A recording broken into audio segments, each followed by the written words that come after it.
Hola, muy buenas tardes, que el Señor les bendiga, queridos hermanos.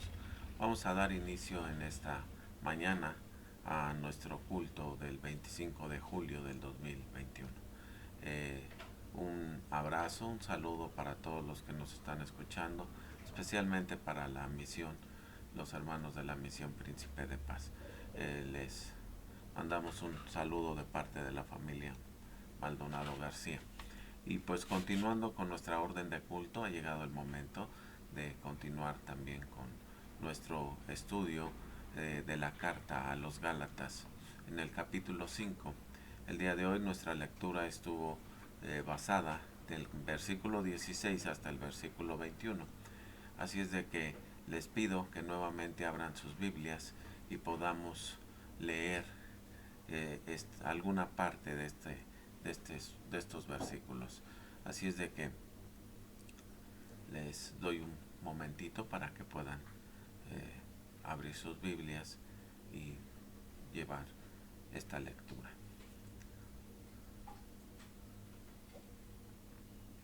Dice la palabra de Dios en el versículo 16. Digo pues, andad en el Espíritu, y no satisfagáis los deseos de la carne, porque el deseo de la carne es contra el Espíritu, y el del Espíritu es contra la carne.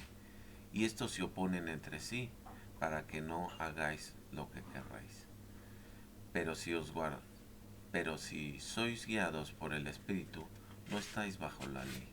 Y manifiestas son las obras de la carne, que son adulterio, fornicación, inmundicia, lascivia, idolatría, hechicería, enemistades, pleitos, celos, iras, contiendas, disensiones, herejías, envidias, homicidios, borracheras, orgías y cosas semejantes a estas, acerca de las cuales os amolesto, como ya los he dicho antes, que los que practican tales cosas no heredarán el reino de Dios. Vamos a hacer una pequeña oración para ponernos en las manos de Dios. Les invito a que cierren sus ojos. Padre bendito, en el nombre de Jesús, en esta mañana, Señor, nos ponemos delante de ti. Ya hemos pedido perdón, Señor, por nuestras faltas, por nuestros pecados. Y en este momento, Padre bendito, te ruego tu bendición para este sermón, para este estudio que estamos llevando a cabo de tu palabra. Permítenos, Señor, entenderlo de la mejor forma y poder, Señor, llevar una vida conforme a tus deseos, dejando que el Espíritu Santo guíe nuestras vidas, Padre. En tus manos estamos, Señor, permíteme ser un instrumento en tus manos para poder comunicar correctamente, Señor, tus designios, tus palabras, Señor. En el nombre de Jesús te pedimos, Señor, que tú seas con nosotros. A ti sea la honra y la gloria, Padre, por siempre. Amén. Bueno, como les había dicho, hermanos, ya estamos en este capítulo 5 del versículo 16 en adelante.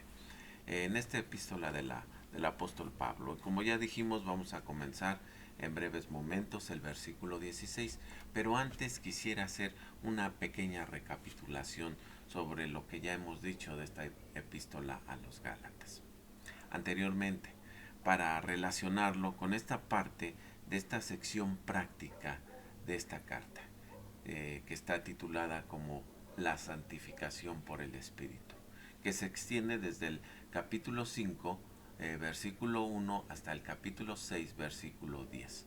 Al comenzar el capítulo 5, versículo 1, el apóstol Pablo dijo: Estad pues firmes en la libertad con que Cristo nos hizo libres, y no estéis otra vez sujetos al yugo de la esclavitud.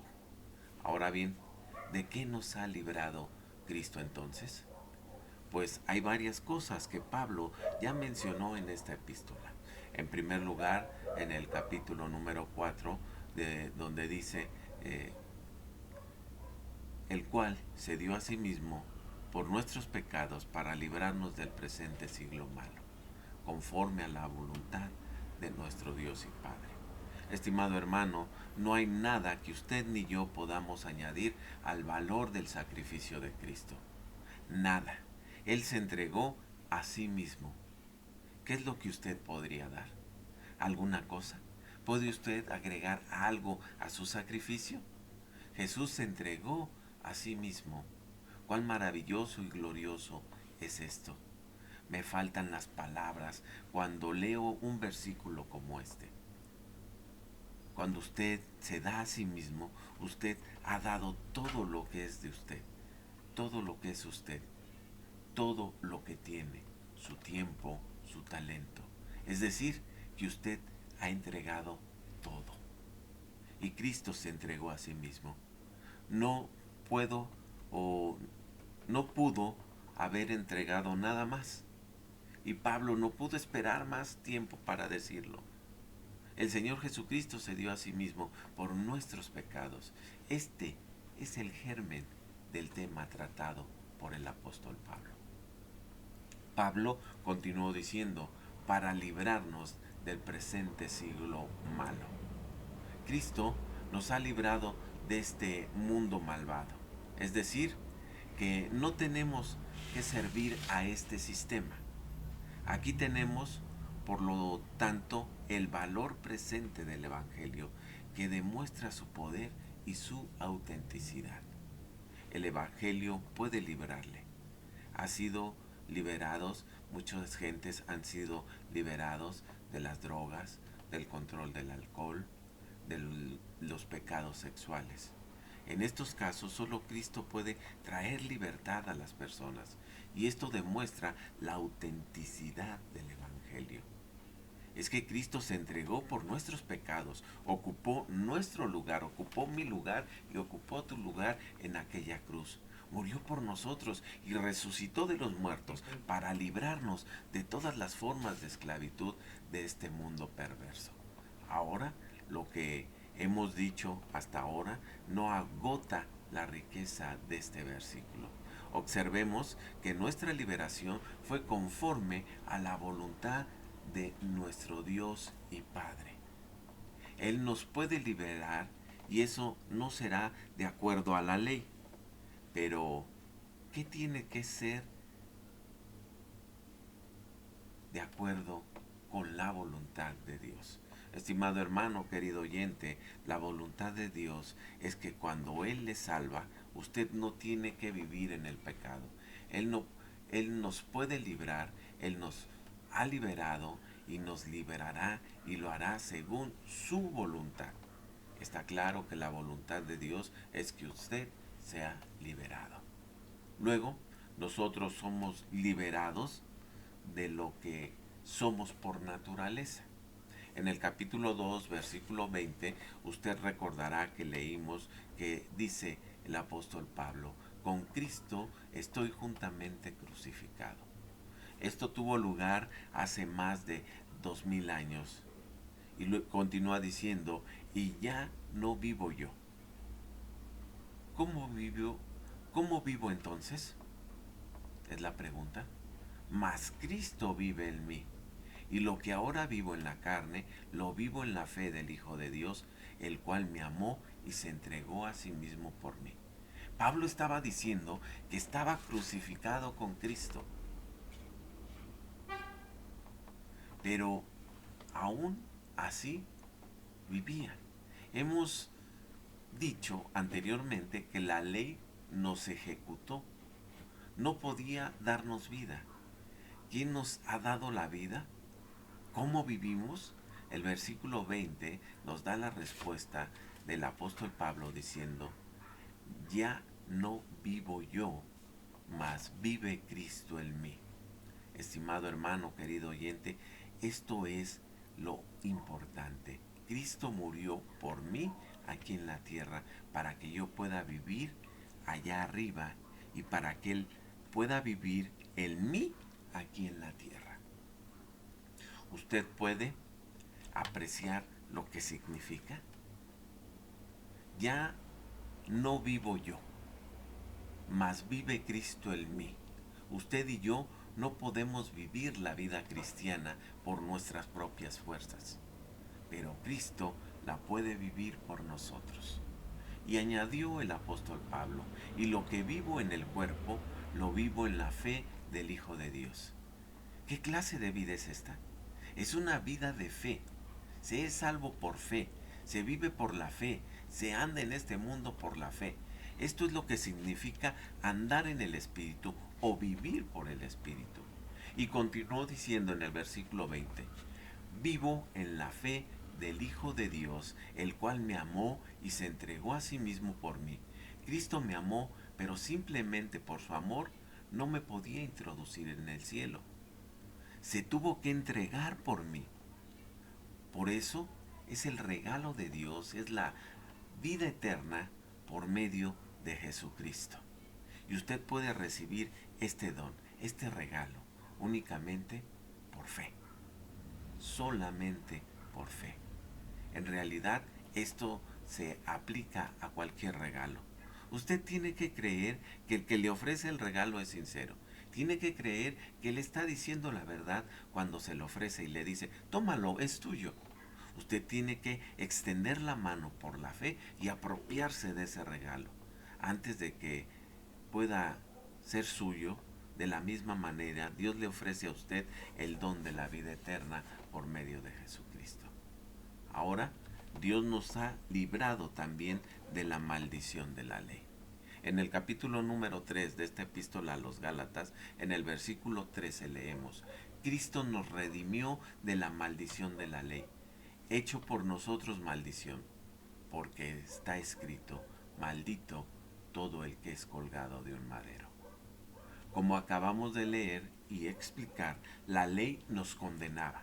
Recordemos que hemos dicho también que no recibimos ningún premio por cumplir los preceptos, porque si quebrantamos uno solo de ellos, la ley ya ha previsto este castigo. Por ello Cristo nos rescató de la maldición de la ley. ¿Y cómo lo hizo? Haciéndose maldición por nuestra causa. Es decir, que sufrió nuestro castigo. En el capítulo número 4, versículo 4 y 5 dice el apóstol Pablo, pero cuando vino el cumplimiento del tiempo, Dios envió a su Hijo, nacido de mujer, nacido bajo la ley, para redimir, para rescatar a los que estaban bajo la ley, a fin de que recibiésemos la adopción de hijos.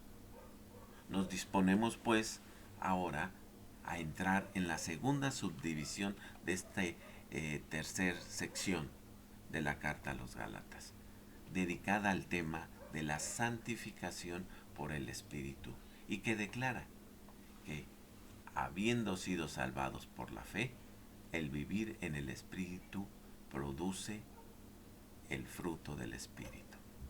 Esta subdivisión que comienza ahora en el versículo 16 se extiende hasta el versículo 26. Pablo iba a contrastar el vivir bajo los deseos y pasiones de la naturaleza humana pecaminosa y vivir controlados por el Espíritu.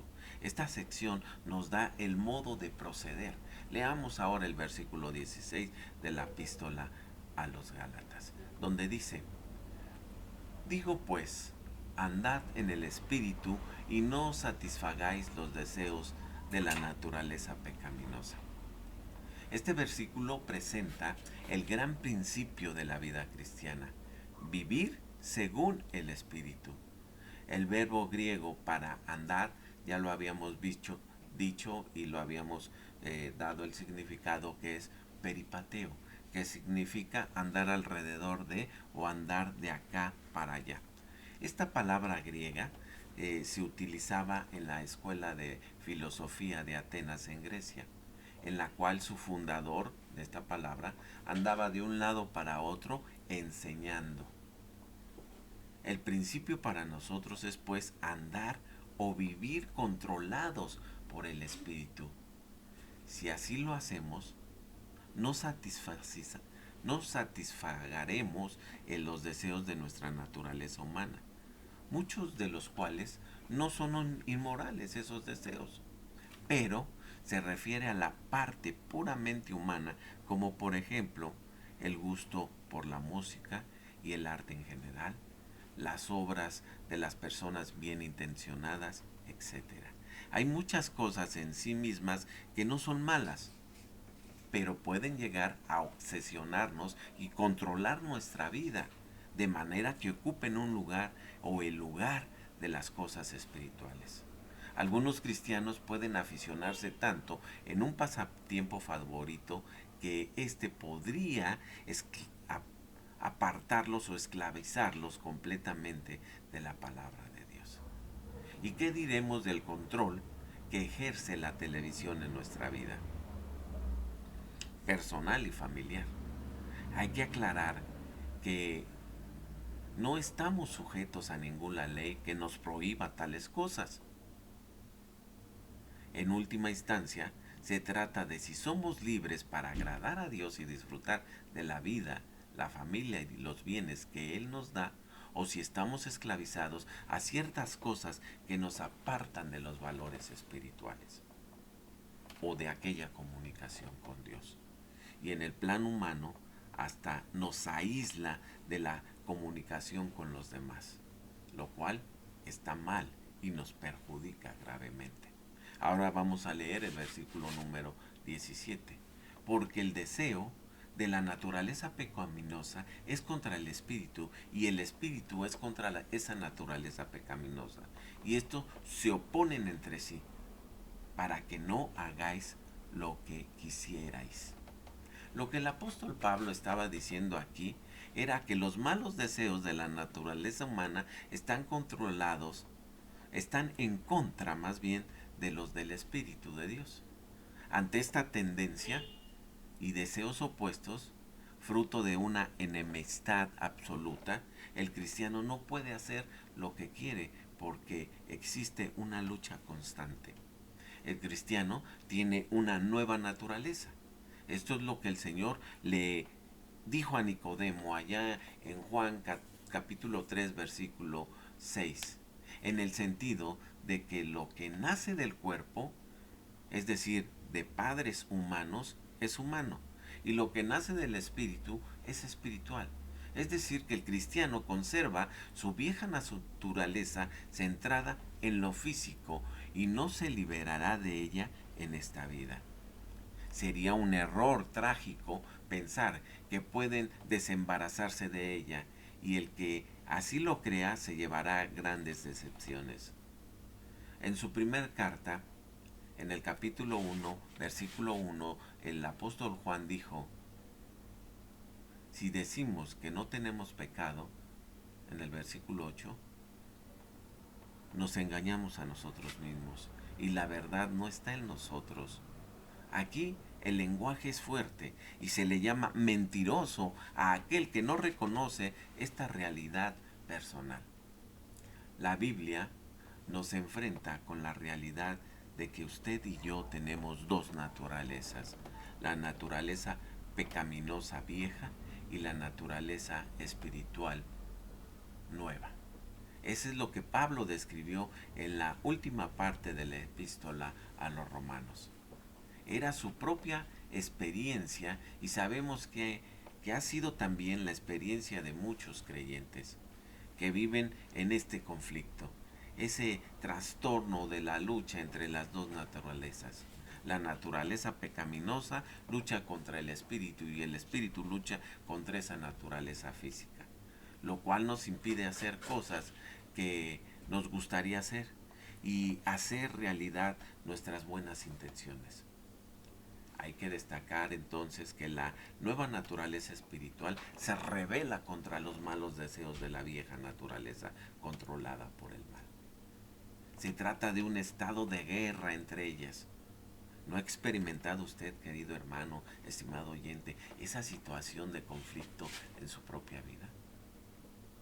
Hay un himno que muchos cristianos conocen y que dice en una parte: ven de todo bien la fuente, ven, eterno Salvador, ven, ayúdame a cantarte dignos cantos de loor. Esa es una hermosa canción. Pues bien, en el original, en su última estrofa dice: soy propenso a alejarme, Señor, lo siento, propenso a dejar al Dios de amor. Alguien vino después de haber sido escrito este himno y dijo: bueno, esa no es mi experiencia y yo quiero cambiar esas palabras. Y entonces la letra fue modificada y en algunos signarios apareció la siguiente versión: soy propenso a adorarte, Señor, yo siento. Propenso a amar al Señor de amor. Nos preguntamos, ¿cuál de estas dos actitudes es la que describe la vida real? ¿Cuál de estos dos deseos expresa la realidad? La primera actitud, la de estar propenso a abandonar al Señor, la de ser propenso a dejar al Dios de amor, o la de estar propenso a adorar al Señor, propenso a amar al Dios de amor. Pues bien, ambos deseos son verdaderos, los dos son ciertos. Yo tengo una naturaleza que tiene una tendencia a apartarse del Señor. Y eso lo puedo sentir. Tiene una tendencia a dejar al Dios que amo. Lo he notado. ¿O usted lo ha notado en algún momento, alguna vez? Ahora, por otra parte, yo también tengo una nueva naturaleza y esa naturaleza se inclina a adorar al Señor. Eso sí lo siento. Hay momentos cuando estoy solo o en casa en lo que siento el deseo de clamar a Dios en voz alta y decir, Señor, tú eres maravilloso, yo te amo y te adoro. Cuando algo así ocurre, es la expresión de esa nueva naturaleza. La vieja naturaleza nunca se siente inclinada hacia esa actitud de amar y de adorar a Dios. Por ello, como ya dijimos, cada creyente se enfrenta con las demandas de una vieja y de una nueva naturaleza. Esta es la condición de todos los creyentes. A veces uno puede escuchar a algunas personas que dicen, bien, yo no sé de, yo no sé decir si estoy viviendo bajo el control del espíritu o no. Sí, estimado oyente, usted puede saberlo. No se engañe a sí mismo en este asunto. Pablo lo dijo con toda claridad aquí. Por tanto, usted no puede equivocarse ni confundirse al tratar de identificar quién controla su vida. En el versículo número 18 del capítulo 5 el apóstol dijo, pero si sois guiados por el Espíritu, no estáis bajo la ley. Es decir, el Espíritu nos eleva a un nivel más alto. ¿Por qué? Porque aquí podemos ver cuáles son las obras producidas por la vieja naturaleza pecaminosa cuando los leemos en el versículo 19 al 21. Leámoslo. Manifiestas son las obras de la carne, que son adulterio, fornicación, inmundicia, lujuria, idolatría, hechicería, enemistades, pleitos, celos, iras, contiendas, divisiones, herejías, envidias, homicidios, borracheras, orgías y cosas semejantes a estas. En cuanto a esto, os advierto, como ya os he dicho antes, los que practican tales cosas no heredarán el reino de Dios. Aquí tenemos una lista de pecados sensuales, religiosos, sociales y también personales. En cuanto a los pecados sensuales, el primero es el adulterio. Aquí la fornicación se refiere a la prostitución. La inmundicia se refiere a la impureza sexual y a la atracción a la pornografía. La lujuria se refiere al uso ilícito o el apetito desordenado de los deleites carnales, incluyendo también a la brutalidad y al sadismo en esas prácticas. Y ahora veremos que la naturaleza pecaminosa también se inclina por una insaciable búsqueda en el ámbito religioso. En cuanto a los pecados religiosos, se mencionan la idolatría, que incluye la adoración a ídolos, lo cual en nuestro tiempo abarca también la obsesión por el dinero. Hacemos un ídolo el dinero y por todo aquello que ocupa en nuestra vida el lugar de Dios. Luego se menciona la hechicería. La palabra griega de hechicería es farmakeia. De ahí proviene nuestra palabra farmacia. Aquí podemos incluir a las drogas que se utilizan en todas las religiones paganas y muchos están dominadas por ellas en la actualidad. De esta palabra sale la palabra droga y eso es lo que se usa en religiones. También se incluyen las prácticas de brujería. Después siguen los pecados sociales. Aquí tenemos las enemistades, los pleitos, es decir, las contiendas, disensiones y luchas. Aquí vemos que los celos y las envidias producen situaciones de disensión, de rivalidades y tensas discusiones y arrebatos de ira entre las personas. La palabra griega thumos describe un temperamento violento. Contiendas quiere decir conflictos. Cuando las personas no podían convivir en armonía, estas disensiones daban lugar a facciones, divisiones y pequeños grupos que caracterizaban a la iglesia en aquellas épocas.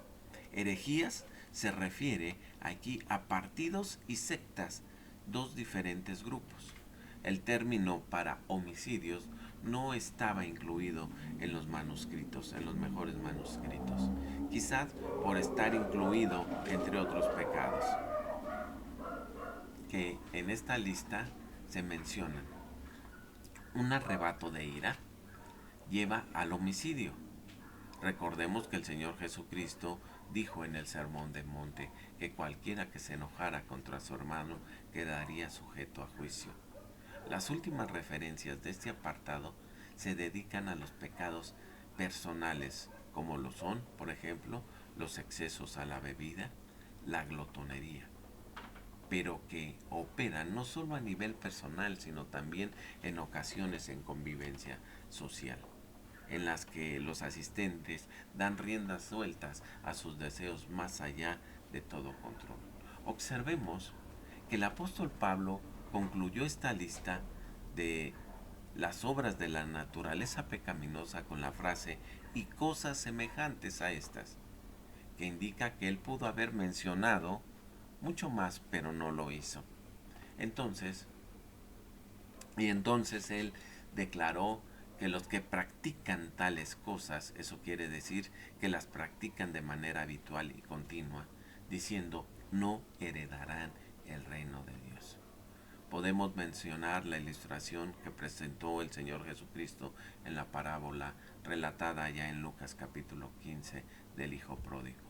En su extrema condición de pobreza, cuando no pudo resistir más el hambre, fue a parar a una pocilga para intentar comer la comida de los cerdos.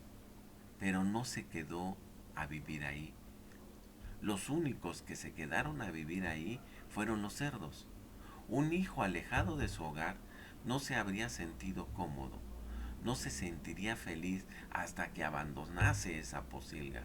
Aplicando esta situación diríamos que si alguien continúa viviendo en una situación de pecado, se encuentra en una posición peligrosa, porque ello significa que no es un hijo de Dios. Ningún hijo de Dios podría resistir el vivir en el pecado. Tarde o temprano tendría que salir de esa situación. Estimado hermano, querido oyente, no hay fuerza humana que pueda doblegar ni quebrantar definitivamente el control de esa vieja naturaleza, contaminada por el pecado. Los métodos humanos y los consejos de personas bien intencionadas solo podrán producir un alivio, una sensación momentánea de una aparente liberación. Al ser humano solo le queda una esperanza, y esa esperanza se encuentra en Jesús, se encuentra en Dios. Únicamente el Espíritu Santo puede imponer su dominio en esa lucha. Cuando la persona se somete a Dios, si esa persona ya tiene una relación con Dios, puede acercarse a su Padre Celestial y someterse a Él, consciente de su debilidad e impotencia, para librarse de fuerzas tan influyentes y que le restaure a una vida que agrade a Dios, disfrutado por el poder del Espíritu Santo, de la libertad con que Cristo nos hizo libres. Por otra parte, si tal persona no tiene esa relación con Dios, es decir, que no es hijo de Dios, entonces puede pedirle a Él, a Dios, tú que me estás escuchando y que no tienes esa relación con Dios, puedes pedirle a Jesús que Él te libere del pecado y del castigo del pecado por los méritos de Jesucristo, por lo que hizo Jesús en la cruz del Calvario y también por el poder de su resurrección. Te invito que si no has hecho esta confesión de tus pecados, lo hagas delante de Dios y que el Señor entre en tu vida. Que el Señor les bendiga y estamos en contacto, queridos hermanos. Hasta la próxima.